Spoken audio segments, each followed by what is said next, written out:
ವ್ಯಾಪಾರ ನಿಮ್ದು, ಪ್ರಚಾರ ನಮ್ದು. ನಮ್ಮ ನವಭಾರತ್ ಡಿಜಿಟಲ್ ಮೀಡಿಯಾದಲ್ಲಿ ನಿಮ್ಮ ಯಾವುದೇ ಜಾಹೀರಾತು ನೀಡಲು ಸಂಪರ್ಕಿಸಿ 7676600755.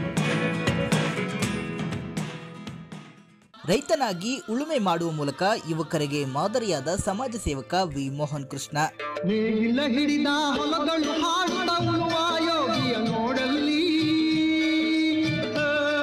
ಕೆಜಪ್ ಕ್ಷೇತ್ರದಲ್ಲಿ ತಮ್ಮ ಸಮಾಜ ಸೇವೆಯ ಮೂಲಕ ಮನೆ ಮಾತಾಗಿರುವ ಆರ್ಕೆ ಫೌಂಡೇಶನ್ ಸಂಸ್ಥಾಪಕ ಅಧ್ಯಕ್ಷರು ಹಾಗೂ ಸಮಾಜ ಸೇವಕರು ಆಗಿರುವ ವಿ ಮೋಹನ್ ಕೃಷ್ಣರವರು ಹೊಲದಲ್ಲಿ ಉಳುಮೆ ಮಾಡುವ ಮೂಲಕ ಗಮನ ಸೆಳೆದಿದ್ದಾರೆ. ತಮ್ಮ ಸಮಾಜ ಸೇವೆ ಸೇರಿದಂತೆ ಇತರೆ ಕಾರ್ಯನಿರತ ಚಟುವಟಿಕೆಗಳ ನಡುವೆ ರೈತನಾಗಿ ತಮ್ಮ ಸ್ವಗ್ರಾಮ ಮಹದೇವಪುರದ ಹೊಲದಲ್ಲಿ ಟ್ರಾಕ್ಟರ್ ಮೂಲಕ ಉಳುಮೆ ಮಾಡಿದ್ದಾರೆ. ಆ ಮೂಲಕ ಇತ್ತೀಚಿನ ದಿನಗಳಲ್ಲಿ ಕೃಷಿ ಚಟುವಟಿಕೆಗಳಿಂದ ದೂರವಿರುವ ಯುವಕರಿಗೆ ಮಾದರಿಯಾಗಿದ್ದಾರೆ.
ರತ್ನ ಮಲ್ಟಿ ಸ್ಪೆಷಾಲಿಟಿ ಆಸ್ಪತ್ರೆ ಈಗ ಬೇತಮಂಗಲದಲ್ಲಿ ನೂತನವಾಗಿ ಆರಂಭವಾಗಿದ್ದು, ನಮ್ಮ ಆಸ್ಪತ್ರೆಯಲ್ಲಿ 24 ಗಂಟೆಗಳ ತುರ್ತು ಚಿಕಿತ್ಸೆ, ಔಷಧಾಲಯ, ಪ್ರಯೋಗಾಲಯ, ಒಳರೋಗಿ ಮತ್ತು ಹೊರರೋಗಿಗಳ ಆರೈಕೆ, ಪ್ರಮುಖ ಆಪರೇಷನ್ ಥಿಯೇಟರ್, ಎಲ್ಲ ದೊಡ್ಡ ಹಾಗೂ ಸಣ್ಣ ಶಸ್ತ್ರಚಿಕಿತ್ಸೆ, ಗರ್ಭಿಣಿಯರಿಗೆ ನಾರ್ಮಲ್ ಡೆಲಿವರಿ ಹಾಗೂ ಸಿಸೇರಿಯನ್ ವಿಭಾಗ, ಎಲ್ಲಾ ರೀತಿಯ ದಂತ ಚಿಕಿತ್ಸೆ ಹಾಗೂ ಇಸಿಜಿ ಸೌಲಭ್ಯಗಳಿದ್ದು, ನುರಿತ ವೈದ್ಯರಿಂದ ಅತಿ ಕಡಿಮೆ ದರದಲ್ಲಿ ಚಿಕಿತ್ಸೆ ನೀಡಲಾಗುತ್ತಿದೆ. ನಿಮ್ಮ ಯಾವುದೇ ಆರೋಗ್ಯ ಸಮಸ್ಯೆಗಳಿಗೆ ಒಮ್ಮೆ ಭೇಟಿ ನೀಡಿ. ರತ್ನ ಮಲ್ಟಿ ಸ್ಪೆಷಾಲಿಟಿ ಆಸ್ಪತ್ರೆ, ಹಳೆ ಬಿಡಿಎಸ್ ಶಾಲೆ, HP ಪೆಟ್ರೋಲ್ ಬಂಕ್ ಮತ್ತು ಅಶ್ವಿನಿ ಕಲ್ಯಾಣ ಮಂಟಪ ಹಿಂಭಾಗ, ಬೇತಮಂಗಲ.